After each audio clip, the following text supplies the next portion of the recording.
जिसने कह दिया था कि अब आंख ज्योति आ ही नहीं सकती, उस डॉक्टर को दिखा के लाओ। तो डॉक्टर देखते ही चिल्ला पड़ा, अरे इसको क्यों लाए हो, इसकी आंख तो अब ज्योति आएगी नहीं। बोले इसको पढ़वा के देख लो, सब पढ़ती है ये। उसको आश्चर्य हुआ डॉक्टर को। जर्मन का डॉक्टर था, वो बड़ा डॉक्टर था।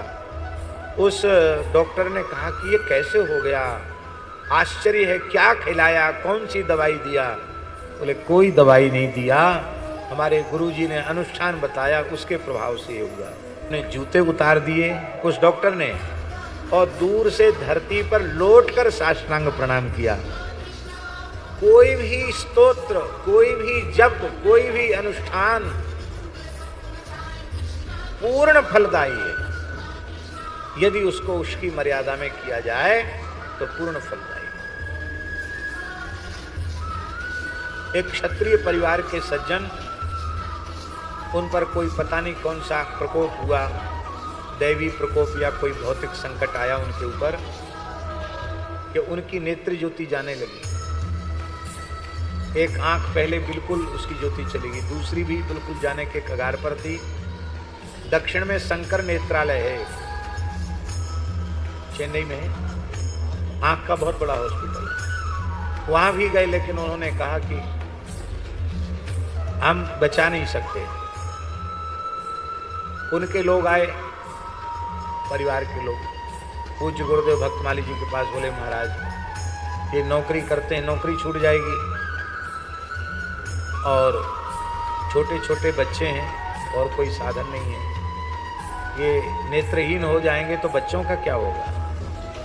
तो महाराज अब डॉक्टरों ने तो, जो सबसे बड़े आंख के डॉक्टर थे, उन्होंने हाथ खड़े कर दिए। अब आप आशीर्वाद दीजिए ये ठीक हो जाए।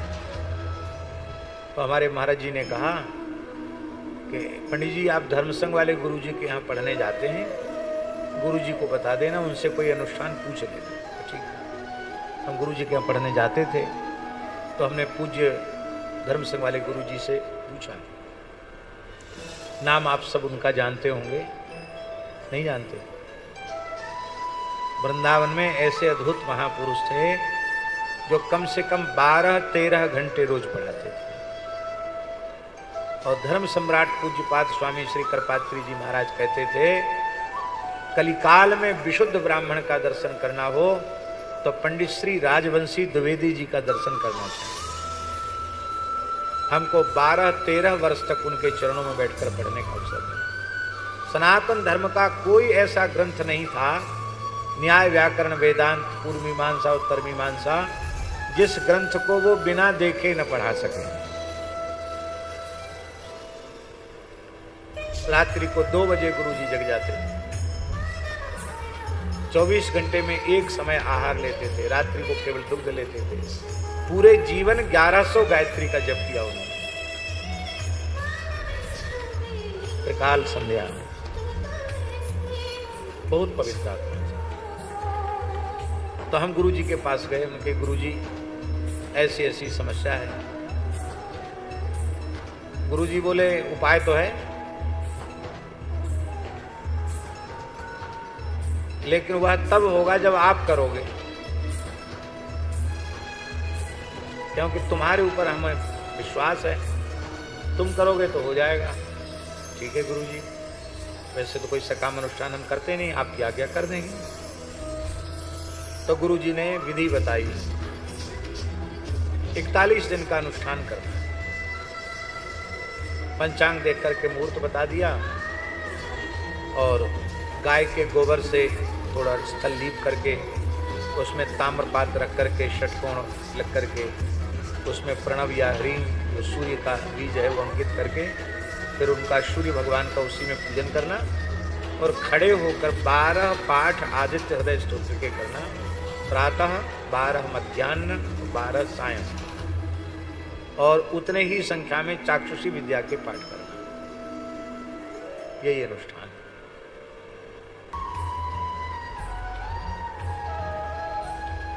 तो हमने किया। आप आश्चर्य मानेंगे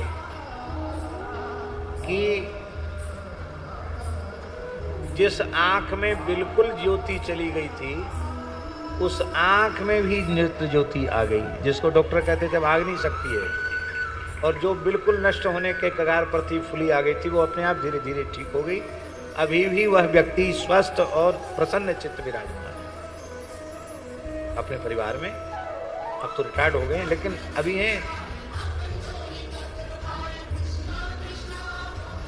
तो गुरुजी ने सुनाया कि ये अनुष्ठान हमारे गुरुजी महाशय जी के द्वारा बताया हुआ है। काशी में पूज्य गुरुजी महाशय गुरुजी थे, जो उस समय के अभिनव पाणिनि कहे जाते थे, षडंग वेद के बड़े विद्वान थे। महाशय गुरुजी, महाशय जी की परंपरा है, उनसे पढ़े थे गुरुजी।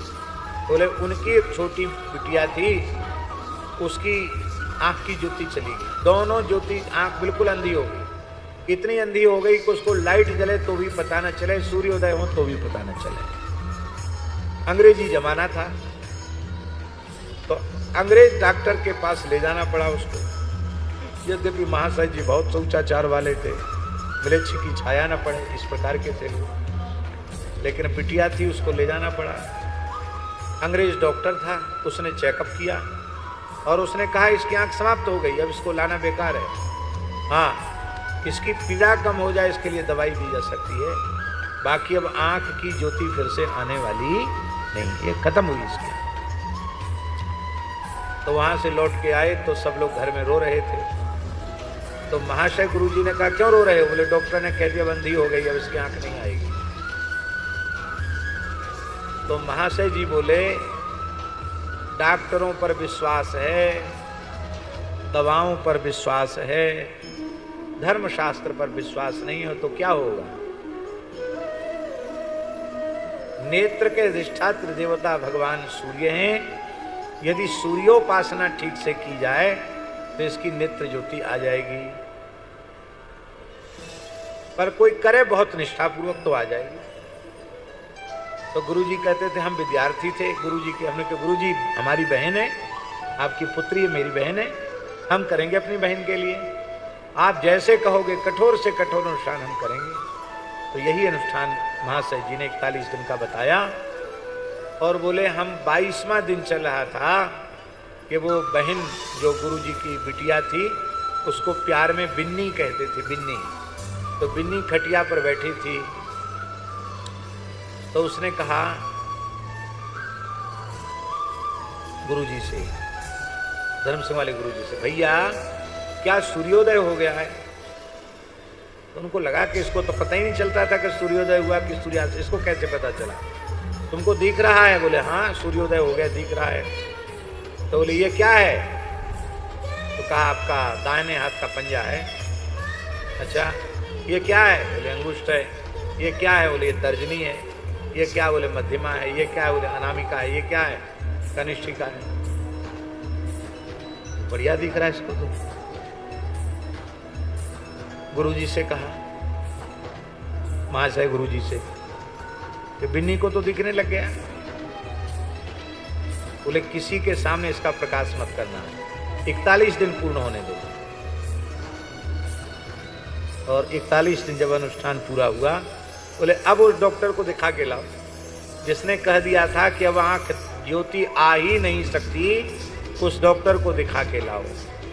तो डॉक्टर देखते ही चिल्ला पड़ा, अरे इसको क्यों लाए हो, इसकी आंख तो अब ज्योति आएगी नहीं। बोले इसको पढ़वा के देख लो, सब पढ़ती है ये। उसको आश्चर्य हुआ डॉक्टर को। जर्मन का डॉक्टर था, वो बड़ा डॉक्टर था। उस डॉक्टर ने कहा कि ये कैसे हो गया, आश्चर्य है, क्या खिलाया, कौन सी दवाई दिया? बोले कोई दवाई नहीं दिया, हमारे गुरुजी ने अनुष्ठान बताया, उसके प्रभाव से ये हुआ। तो उसने कहा कि दंडोत प्रणाम महाराज जी। बोले गुरुजी को का दर्शन हम कर सकते हैं क्या?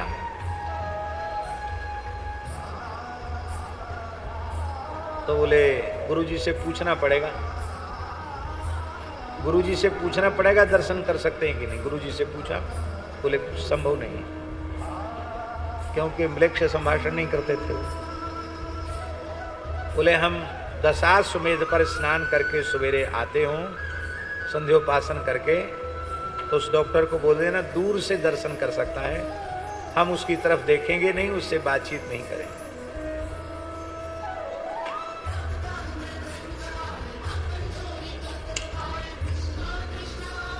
हम उससे बातचीत नहीं करेंगे।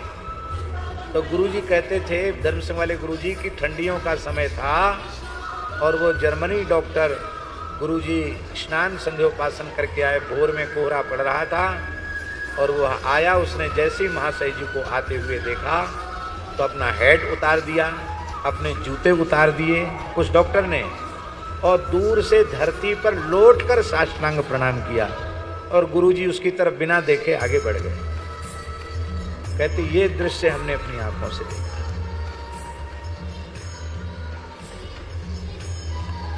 उस समय रामानुज संप्रदाय के एक बहुत बड़े विद्वान थे, श्री देवनायकाचार्य जी, जो पूज्य धर्म सम्राट स्वामी करपात्री जी के दक्षिण बाहु माने जाते थे। वो महाशय जी के ही शिष्य थे, उन्हीं से पढ़े थे, महाशय जी के शिष्य। हमारे धर्म संघ वाले गुरु जी भी महाशय जी के शिष्य थे, उनसे पढ़े। ये बात हम इसलिए कह रहे हैं कि हमारे यहाँ जो कुछ लिखा है वह सर्वथा सत्य है, उसमें मिथ्या की कल्पना मत करना। बाकी जिस मर्यादा से हमें करना चाहिए उस मर्यादा से हम नहीं करते। केवल भागवत का मूल पारायण सविधि कर दिया जाए तो असाध्य कार्य भी सिद्ध हो जाएगा, और ऐसे अनेकों चमत्कार हुए हैं।